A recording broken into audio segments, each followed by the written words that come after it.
नमस्कार दोस्तों, कैसे हैं आप लोग। आशा करता हूं आप सभी अच्छे होंगे और आप लोग अभी से अपनी तैयारी में जुड़ गए होंगे।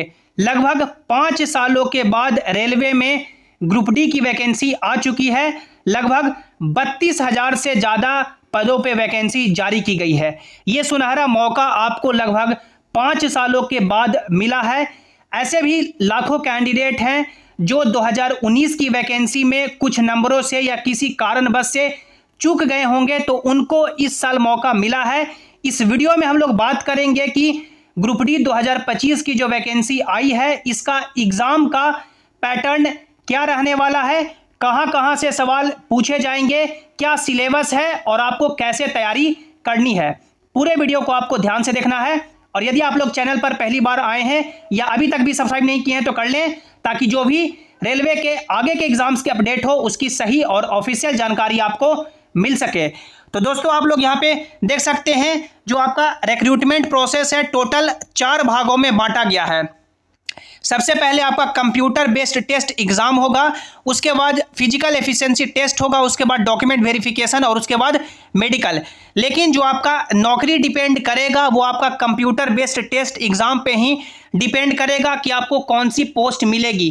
क्या कम काम वाली पोस्ट मिलेगी या हार्ड वर्किंग काम वाली पोस्ट मिलेगी, क्योंकि बहुत सारे ऐसे कैंडिडेट होते हैं जो पोस्ट प्रेफरेंस तो अपना ऊपर अच्छा रख देते हैं, लेकिन नंबर कम होने के कारण या मेडिकल स्टैंडर्ड लो होने के कारण उनको जो पोस्ट मिल पाता है वो नीचे वाली पोस्ट मिल जाती है।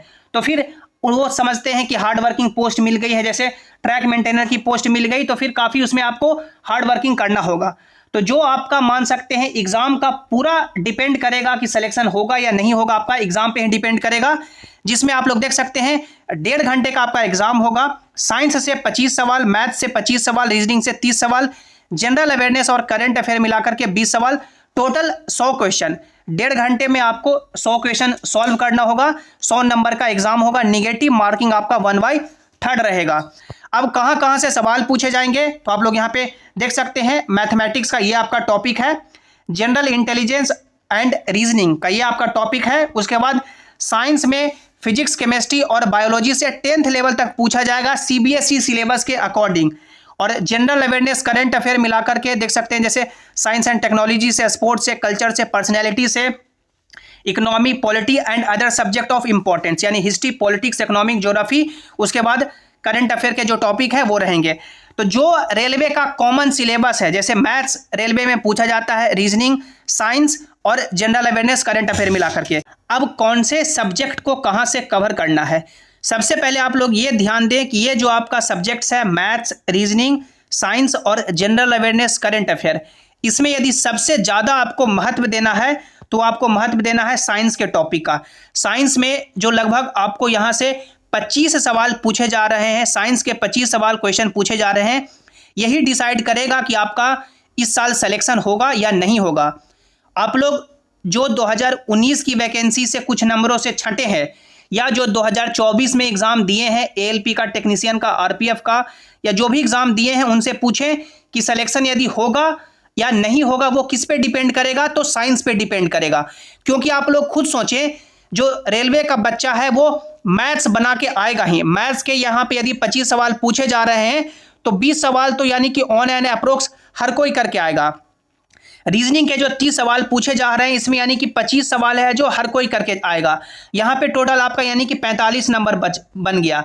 यदि आप लोग साइंस के 25 सवाल में से यदि 20 सवाल कर लेते हैं तो फिर आपका सिलेक्शन यही से हो जाएगा। जनरल अवेयरनेस, करंट अफेयर में यदि आप लोग 10 सवाल भी कर लेंगे या 5 सवाल भी कर लेंगे तो फिर आपका सिलेक्शन कोई नहीं रोक पाएगा। तो सबसे ज़्यादा यदि आपको इस पे यानी कि टाइम देना है तो वो आपको साइंस पे टाइम देना है। अब साइंस पे कहाँ से टाइम देंगे, तो आप लोगों ने जो 10th लेवल तक फिजिक्स में पढ़ा है, जो आप लोगों ने केमिस्ट्री में पढ़ा है और जो आप लोगों ने बायोलॉजी में पढ़ा है 10th लेवल तक, वही यहाँ से सवाल पूछे जाएंगे। अब फिजिक्स में 9th और 10th के जितने भी टॉपिक्स हैं वो आपको कवर कर लेना है। उसी तरह से केमिस्ट्री में 9th और 10th के जितने भी टॉपिक हैं, बायोलॉजी में 9th और 10th के जितने भी टॉपिक हैं वो आपको कवर करना है। और आपको डेप्थ में कवर करना है, थ्योरी पढ़ना है। क्वेश्चन पे आपको नहीं फोकस करना है कि 10,000 क्वेश्चन पढ़ लिए, 20,000 क्वेश्चन कर लिए। क्वेश्चन आपको डायरेक्ट एग्जाम में नहीं आएगा। या यदि आप लोग अच्छे से बेस मजबूत करेंगे, थ्योरी पढ़ेंगे और सबसे इंपॉर्टेंस यदि आप लोग एनसीईआरटी पे देंगे तो फिर डेफिनेटली आप लोग साइंस में जो सवाल कॉन्सेप्चुअल पूछे जाएंगे, जो न्यूमेरिकल पूछे जाएंगे वो आप लोग करके आएंगे। और मैथ्स रीजनिंग के लिए आपको पीवाईपी यानी कि प्रीवियस ईयर पेपर जितने भी रेलवे के हुए हैं, ग्रुप डी का हो गया, एनटीपीसी का हो गया, टेक्नीशियन का हो गया, एएलपी का हो गया, मैथ्स और रीजनिंग आपको सिंपली प्रीवियस ईयर पेपर पे ही फोकस्ड रहना है। क्या सिलेबस है, सिलेबस के जो टॉपिक हैं वही आपको पढ़ना है। और जो आपका हिस्ट्री, पॉलिटिक्स, इकोनॉमिक, ज्योग्राफी हो गया, इसमें आप लोग लूसेंट या जो भी मान सकते हैं अलग अलग मार्केट में बुक अवेलेबल है वो करेंगे।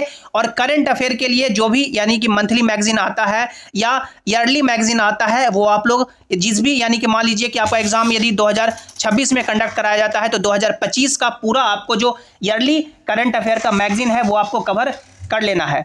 तो ये आपका सिलेबस है और ये आपका कुछ स्ट्रैटेजी है जिससे आप लोग सिलेक्शन इस बार ले सकते हैं। जो भी आपके मन में डाउट है आप लोग नीचे कमेंट में जरूर पूछें। इस वीडियो को लाइक करें, अपने दोस्तों के साथ शेयर करें और सभी इंपॉर्टेंट अपडेट्स के लिए आप लोग इस टेलीग्राम जेसिंग क्लासेस से ज्वाइन हो जाएं ताकि जो भी अपडेट हो, जो भी नोटिस हो, यहां पर आपको मिल सके।